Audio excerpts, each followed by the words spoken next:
In October 2021, MP Sir David Amess was killed in his constituency. The man is wielding a knife and he's threatened me. He's killed David Amess.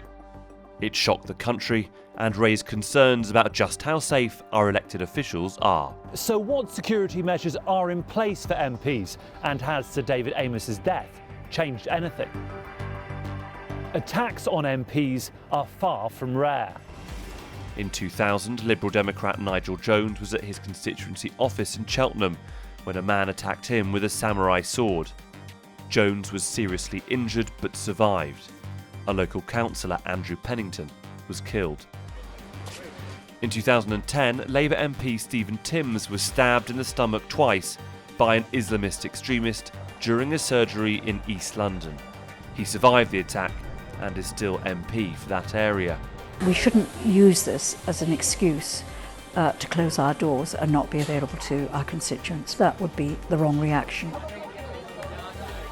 In 2016, during the EU referendum campaign, Jo Cox was murdered by a far-right terrorist in her West Yorkshire constituency. In 2017, Parliament itself was attacked when a terrorist drove his car into pedestrians on Westminster Bridge, then got out and started stabbing people. 5 died in the attack, including police officer Keith Palmer. After Jo Cox's death in 2016, Operation Bridger was set up. It offered MPs more advice about security when in their constituencies and meeting members of the public, and gave them access to measures like panic buttons, CCTV, better lighting and extra locks on offices and homes. Spending on MP security soared.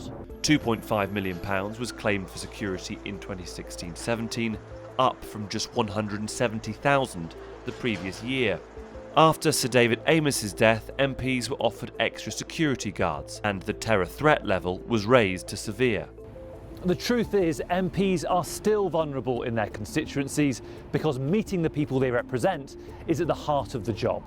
I think in terms of levels of abuse, things are pretty bad. And what scares me and worries me is the fact that we've normalised that. And as MPs, we've normalised it.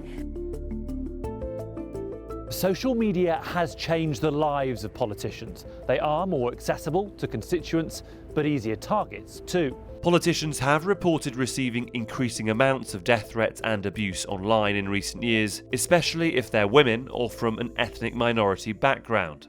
A study found that female ethnic minority MPs received 41% of all abusive tweets aimed at women parliamentarians, despite there being 8 times more white women MPs in Parliament. Some have spoken out about the threats they receive, especially online. I think that social media companies need to do much more to ensure that people are safe online, and I think because people think they can do it without it being identified as them, people feel more emboldened to say things that they wouldn't attribute to their name if people knew it was them that were saying it. Ultimately, it is a balance between protecting politicians and protecting democracy. And each one of the UK's 650 MPs has a very different view over what security they do and do not need.